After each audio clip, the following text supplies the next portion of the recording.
You know, out of all the franchises that I've come across in my lifetime, one has stayed true to become one of my all-time favorite franchises, the Jak and Daxter series.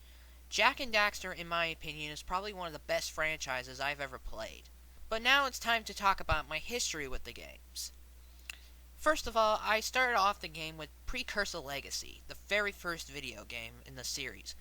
Now, this one I got from a birthday gift as a birthday gift from a friend of mine, and I was overall surprised on what the game offered. I mean, for one thing, it was completely different from the games that I've played so far. I mean, back in my time, back when I was younger. The idea of a game being free roaming was just a creative idea because I was playing more linear games like Spider-Man, Crash Bandicoot, Warped, um, so many other games I can't think off the top of my head, but I digress. The story was rather interesting, and yet it was a very, really interesting tone for the series, and I have to say it was rather interesting. I already made a review on this game, so I'm not going to give my full honest opinion, but my first reaction to this game was I was rather surprised on what it turned out. I was a little confused to what I was supposed to do at times, but then once I played it more and more, I got used to it, and I've actually enjoyed it for what it was. So I'm greatly am grateful that this game really was what it is, and it still remains as one of my favorite PlayStation 2 games. In fact, I probably misjudged it a little too unfairly because when I did my top 10 PS2 games, I listed that very low on the list. Why? I have no clue. I was just young and naive, and I played it more often, and I just pretty much showed me that it was much better than I thought it was when I first made that list. As for Jak 2, when I first heard that Jak 2 was existent, I was excited because I really enjoyed the first game, and I was really hoping to see what it was going to offer. And holy shit, did I get something for a sequel. I mean, this game was almost completely different from its predecessor. Darker storyline, darker environments, much more mature in story and dialogue, and wise ass remarks from Daxter. And I gotta say, while Precursor Legacy was really funny with Daxter's wise ass remarks, Jak 2 had a lot of had some really funny moments as well, even though the game was much more serious than the first game was. Um, when I first played it, I was really getting hooked into it. I was getting used to it and all that, getting used to the adjustments that the series has made. The idea of sandbox and platforming was a rather creative idea, and I'm pretty sure that other games has done this in the future. Um, but as I got further and further in the game, I've unleashed so much frustration due to the fucking difficulty. Um, I'm not going to talk about the difficulty much because, well, I will state this right now. I've made fun of the difficulty way too much. I made several skits making fun of the difficulty.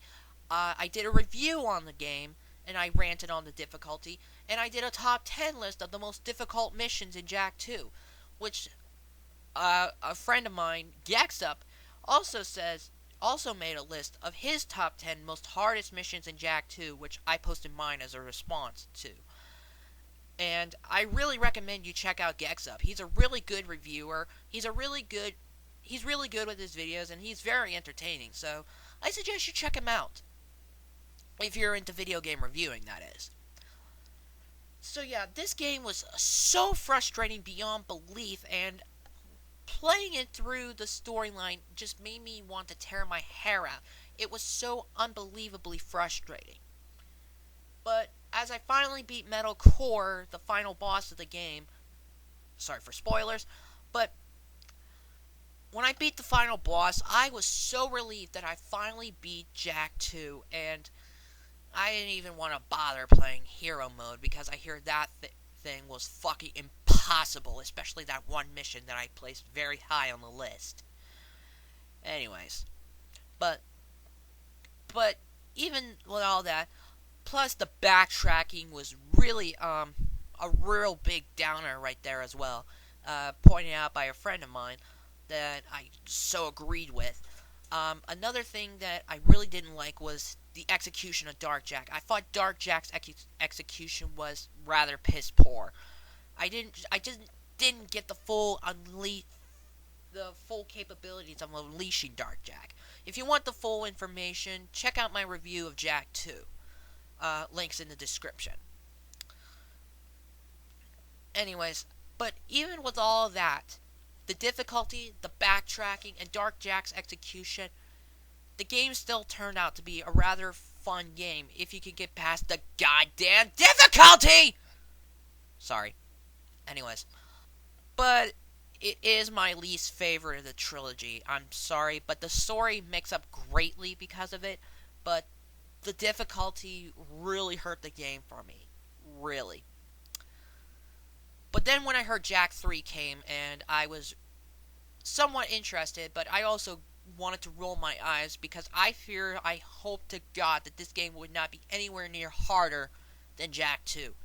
And to my surprise, it wasn't. I mean, it was frustrating when I was playing through the whole story. It was frustrating, but I never felt the need to want to go on a Hulk-like rampage like I did with Jak 2.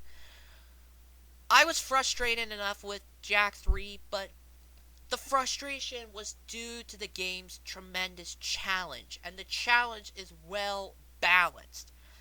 And well, if you want my full honest opinion, I plan on doing a review of this game, so don't you worry about a thing. I will plan on doing a review on this game. I just need to try to get everything sorted out with my laptop. Anyways, when I was playing through it, I was rather interested. I was really amazed on how Dark Jak changed in terms of his execution, as well as Light Jak's execution, and I was amazed on how better that was. How relieved I was to see that Dark Jak's execution was 1,000 times better than Dark Jak and Jak 2. There was also the storyline was really epic. I really liked the storyline, and well, again, I'm going to do a review on it, and I will talk everything about my full honest opinion.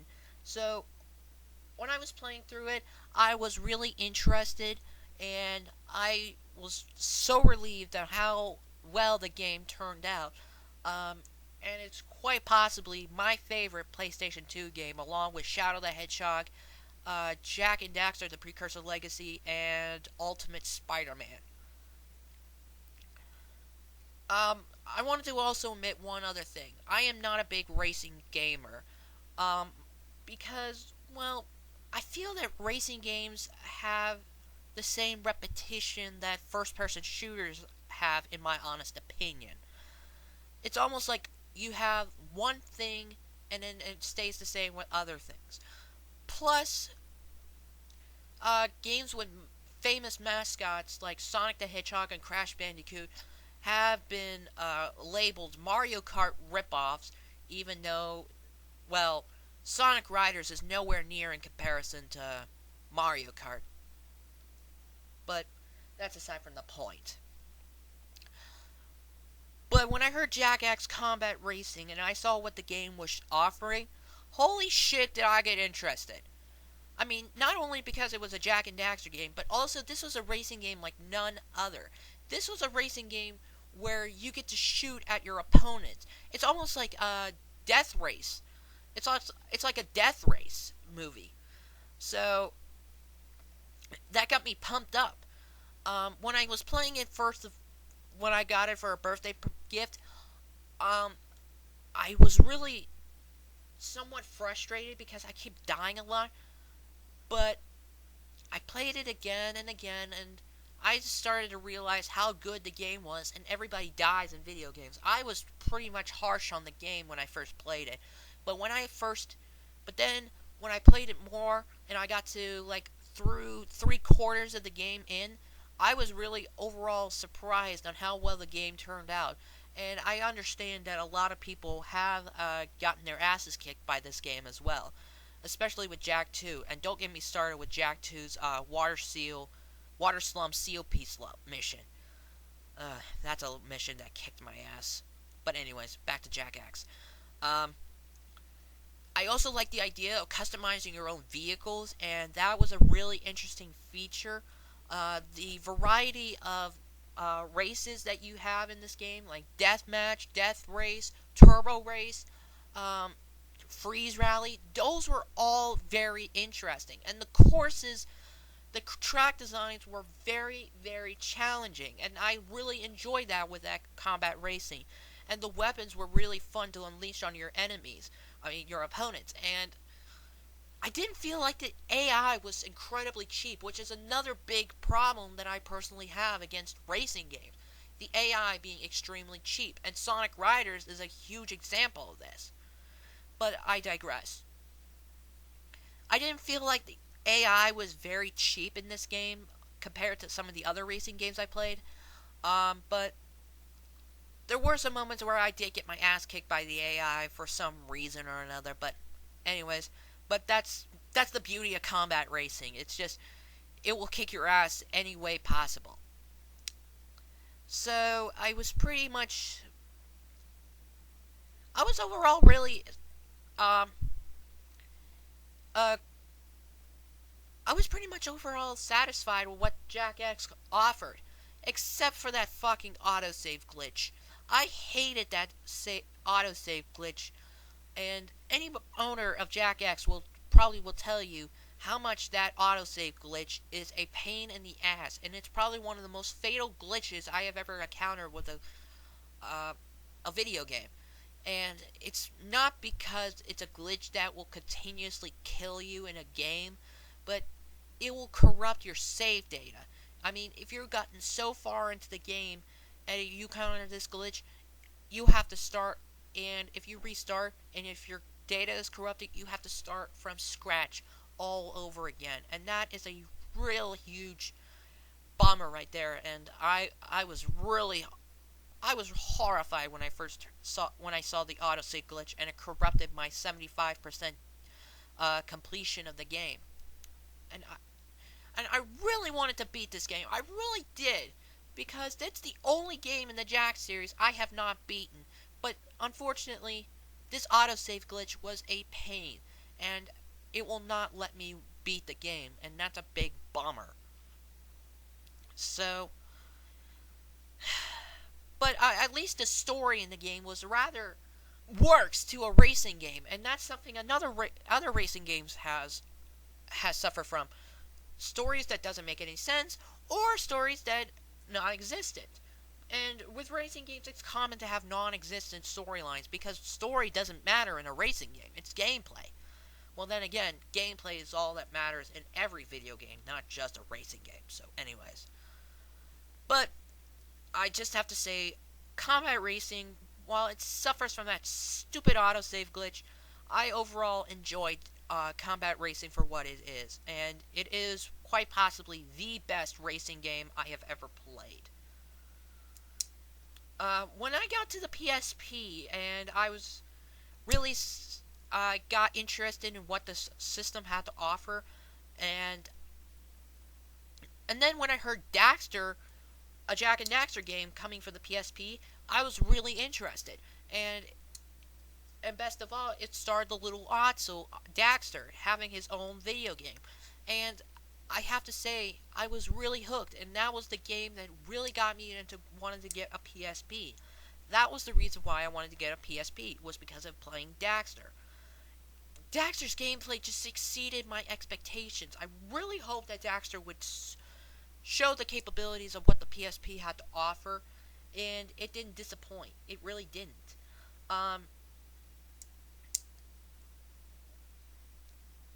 What I liked about this game is that it was based off of the little gap between the opening cutscene of Jak 2 with that little timeline that says 2 years later, and wanted to know what Daxter was up to during that time, and I was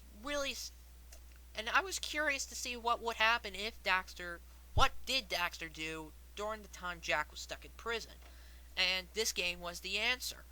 And playing through it and going through the storyline was just, my God, my God.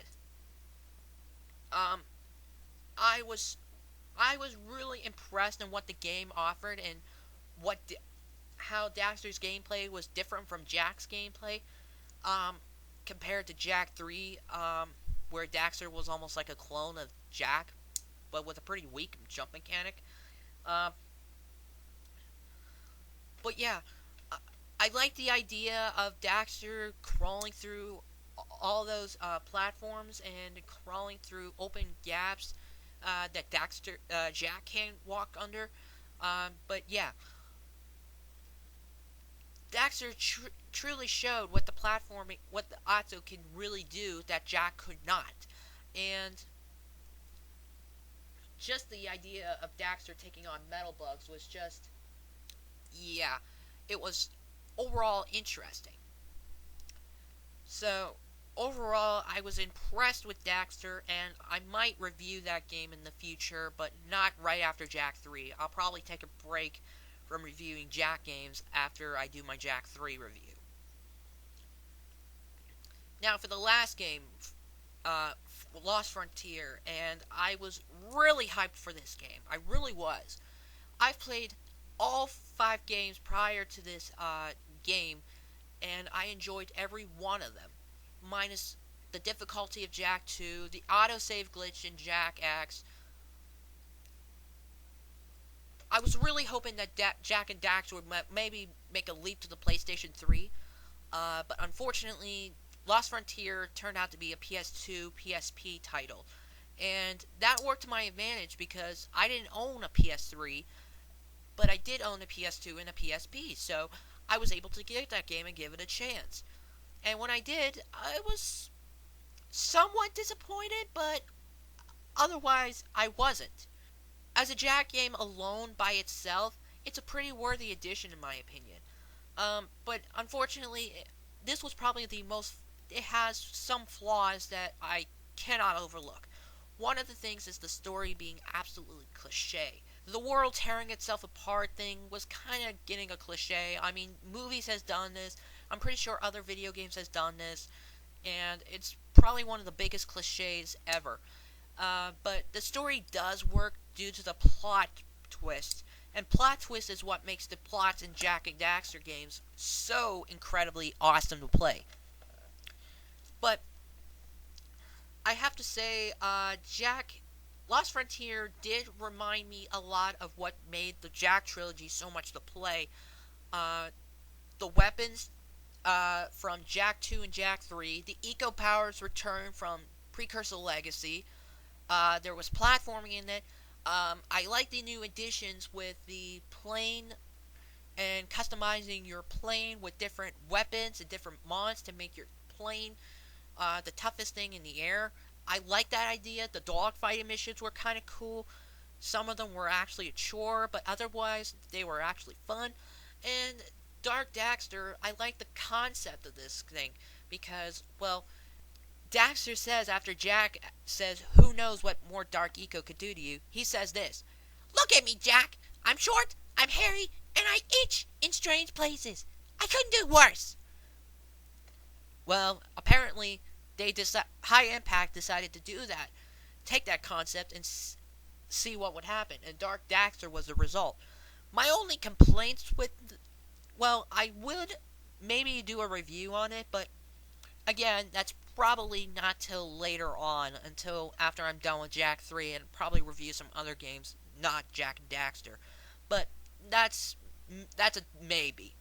So overall, I have to say the Jak and Daxter games I was really surprised with these games, and I'm grateful that these games are really fun, and that Naughty Dog has given me one of the best franchises that I've ever played. And I'm really looking forward to a Jak and Daxter game for the PS3, and see more of Jak and Daxter in the future. So, with that said and done, thank you for watching. I'm Shadow saying good night, good luck, and would somebody please make a Jak and Daxter game for the PS3? Sly Cooper and Ratchet and Clank have already made their jumps to the PS3.